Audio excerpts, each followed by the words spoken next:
Good morning, students. Welcome to DSS online classes. I myself, Sanjay Tripathi. We have to start physics from today. So first of all, we should know about syllabus of physics in class 11th. देखिए इसके पहले 9th और 10th में भी आप लोग physics पढ़े हैं, लेकिन वहाँ पोर्शन बहुत ही कम था और उसमें डायरेक्ट फार्मूला भी हम लोग यूज़ करते थे।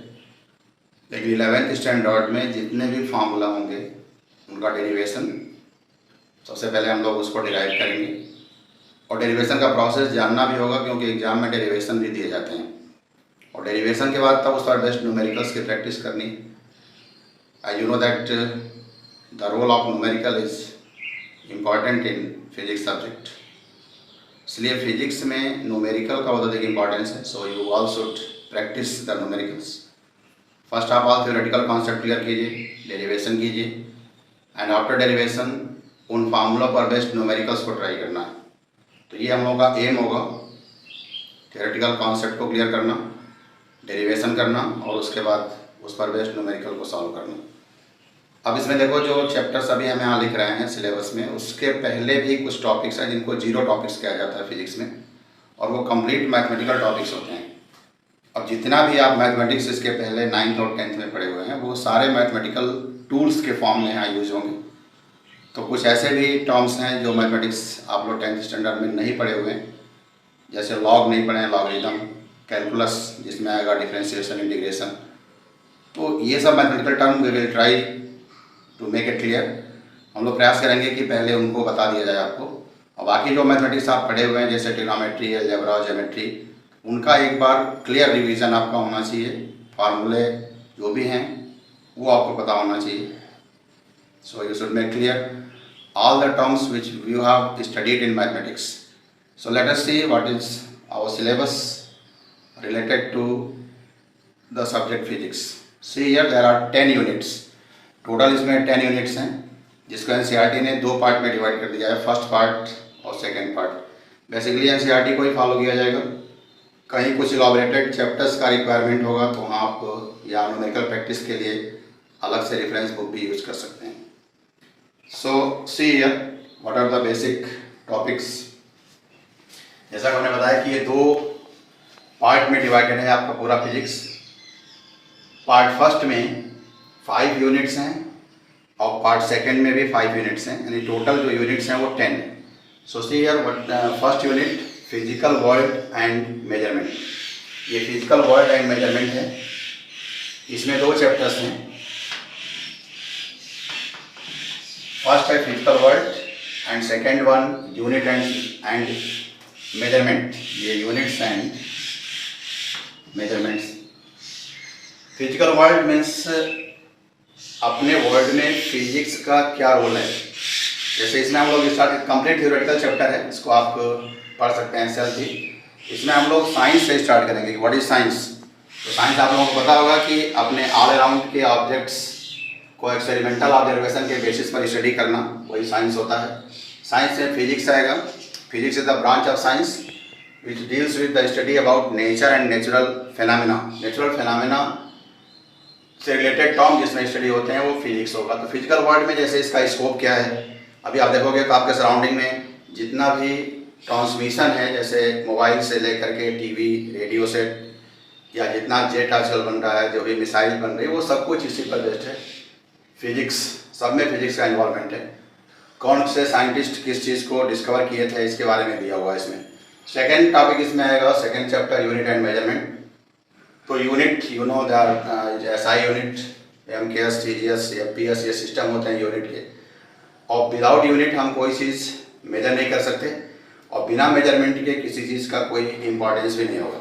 जैसे आप इन जनरल अगर मार्केट वगैरह में जाते होंगे तो कोई भी चीज़ एक सर्टेन अमाउंट में लेते होंगे, जैसे किलोग्राम, मीटर। तो ये सब विदाउट मेजरमेंट किसी भी फिजिकल क्वांटिटी या किसी भी क्वांटिटी को एक्सप्रेस कर पाना पॉसिबल नहीं है। तो इसके बारे में स्टडी करेंगे यूनिट एंड मेजरमेंट में। Now come to second unit, this is kinematics. देखो सेकेंड यूनिट है काइनेमेटिक्स। इसमें दो चैप्टर्स इसमें भी आएंगे, this one first, this one second. First में मोशन इन स्ट्रेट लाइन। अब इसमें क्या है, मोशन इन स्ट्रेट लाइन आप 9th में पढ़े हुए हैं। देखो एक और चीज़ जान लो कि जितना कुछ आप 9th में पढ़े हो वो सब आपको 11th में मिलेगा, और जो आप 10th में पढ़े हुए हैं वो सब 12th के फिजिक्स में है। तो मोशन इन स्ट्रेट लाइन, जिसमें इक्वेशंस आप मोशन होते हैं, आप लोग 3 इक्वेशन आप मोशन डिराइव किए होंगे 9th में। v equal to u plus a t, s equal to u t plus half a t square, v square equal to u square plus 2as। तो इन इक्वेशंस को डिराइव करना mathematically, फिर graphically, फिर इनफर बेस्ड न्यूमेरिकल सॉल्व करना, ये सारे टर्म्स इसमें आएंगे। मोशन इन अ प्लेन में आप लोग 9th में भी सर्कुलर मोशन स्टडी किए होंगे। सर्कुलर मोशन है, प्रोजेक्टाइल मोशन है, ये एक तरह से नया टॉपिक होगा आप लोगों के लिए, और इसको हम लोग स्टार्ट करेंगे motion in plane. 2 dimensional motion भी इसको कहा जाता है। Now see third unit, laws of motion. Laws of motion में जैसे आप लोग इनर्शिया पढ़े हुए हैं 9th में, Newton first law of motion, second law of motion, third law of motion, तो ये सारे टर्म्स इसमें आएंगे। नेक्स्ट है 4th unit, work energy and power, जो आप ऑलरेडी पढ़े हुए हो 9th में, माने इसकी एक आइडिया है आपको, वही सेम चीज़ यहाँ भी है, उसी का इलाबोरेटेड फॉर्म होगा। इन पर बेस्ड न्यूमेरिकल्स होंगे जो हम लोगों को सॉल्व करने होंगे। So this one you have already studied, ये भी आप 9th में पढ़े हुए हैं। See unit 5, motion of system of particles and rigid body, ये आपके लिए कम्प्लीटली न्यू चैप्टर होगा, इसको 9th में आपने कहीं नहीं पढ़ा हुआ है।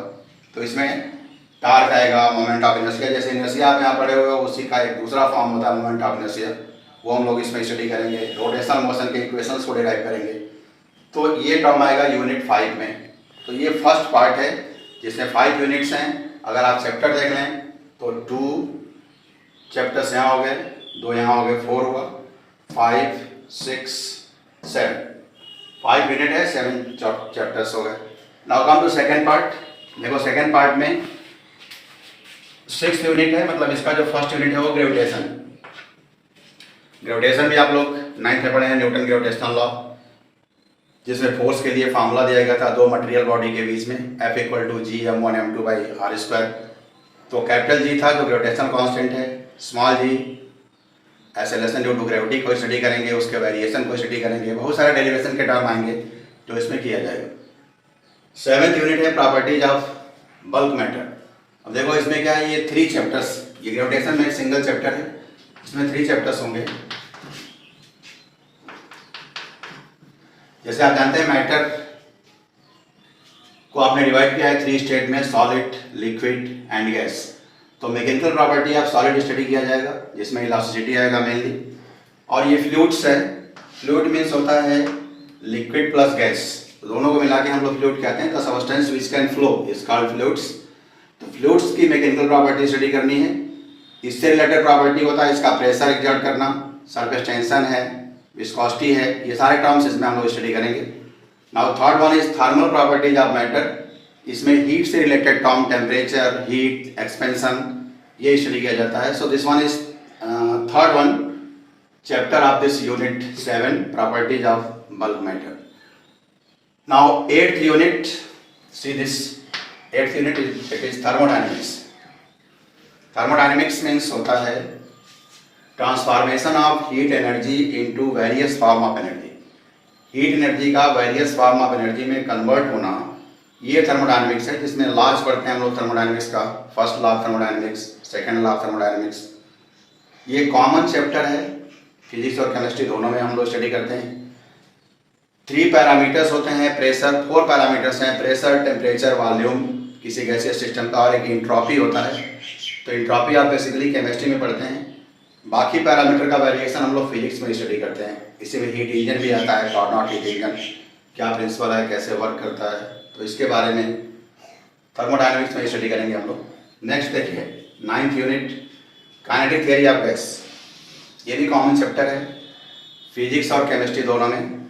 इसमें आइडियल गैस आएगा, गैस लॉ जाएगा, जैसे Boyle's law, Charles law, Gay Lussac's law, ये सब जो आप लॉ पढ़ते हैं केमिस्ट्री में भी पढ़ेंगे, फिजिक्स में भी पढ़ेंगे।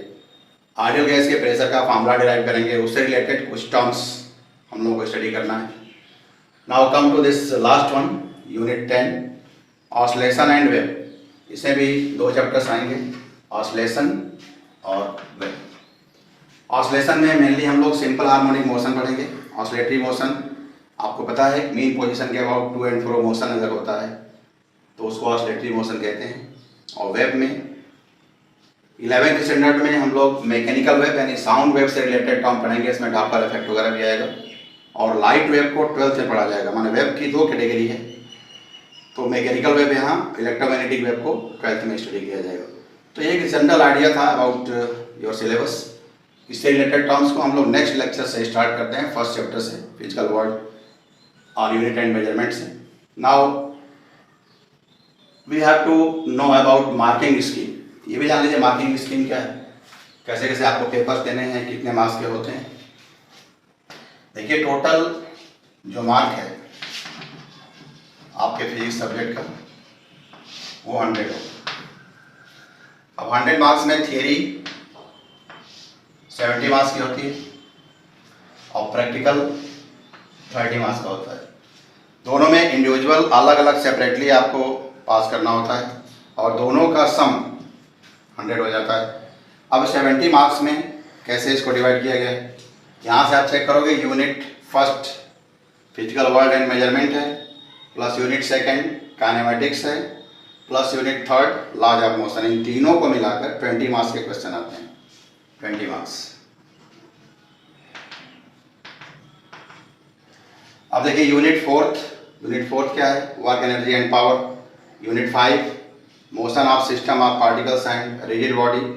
Unit 6 gravitation. ये तीनों मिलकर 17 मार्क्स के क्वेश्चन आपसे पूछे जाते हैं। मतलब फाइनल एग्जाम की बात मैं बता रहा हूँ, फाइनल टर्म एग्जाम में 20 मार्क्स, ये 17 मार्क्स।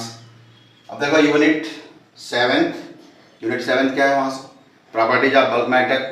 8th है थर्मोडायनेमिक्स एंड 9th है काइनेटिक थ्योरी ऑफ गैसेस। ये तीनों मिलाकर 16 मार्क्स के क्वेश्चन होते हैं।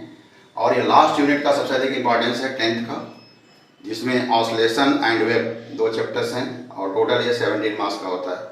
अब सबको अगर आप ऐड करते हो 13, 7, 20, 2, 1, 3, 4, 5, 2, 7, 70 मार्क्स का ये टोटल आपका थ्योरेटिकल टर्म हो गया। 30 मार्क्स के प्रैक्टिकल्स हैं। प्रैक्टिकल में देखिए 2 प्रैक्टिकल्स आपको करने होते हैं एग्जाम में, 8 मार्क्स के होते हैं, 8 मार्क्स ईच। इसके बाद प्रोजेक्ट, एक इन्वेस्टिगेटिव प्रोजेक्ट आपको लिखना होता है। फिर कुछ रिकॉर्ड होते हैं, तो रिकॉर्ड और वाइवा, ये वाइवा अलग से होता है। तो टोटल 30 मार्क्स का ये होता है। तो ये टर्म है। इस तरह से हम लोग 100 मार्क्स आउट ऑफ 100 मार्क्स आपका चेक करते हैं हम लोग फाइनल टर्म एग्जाम में। तो ये एक जनरल आइडिया था कि क्या क्या आपको पढ़ना है पूरे होल ईयर। इसके अकॉर्डिंग आप समझ पाएंगे कि किस तरह का कोर्स है। प्रैक्टिस का बहुत अधिक रिक्वायरमेंट है, सो बी सीरियस, क्योंकि 9th और 10th का सिलेबस अगर आप देखें तो कंपैरेटिवली 11th 12th का सिलेबस बहुत ब्रॉड है। That's why you should be serious about your subject. Practice must है। जब तक आप प्रैक्टिस नहीं करोगे कोई चीज़ आपके समझ में नहीं आ पाएगी और दोबारा उसको नहीं कर पाओगे। तो ये प्रयास कीजिए कि इनको पहले एक बार, जैसे मान लीजिए जो भी लेक्चर्स हम लोग भेज रहे हैं या वीडियो लेक्चर्स हैं, उनसे एक बात समझिए, फिर उनको अपने से सॉल्व कीजिए। फिर अगर डेरिवेशन हो जाता है तो उन पर बेस्ट न्यूमेरिकल्स को ट्राई करो। कहीं कोई प्रॉब्लम होती है then feel free to ask us. जरूर पूछिए हम लोगों से, we will try to solve the problems. So in next video lecture we will start from this chapter, physical world and measurement. Thanks.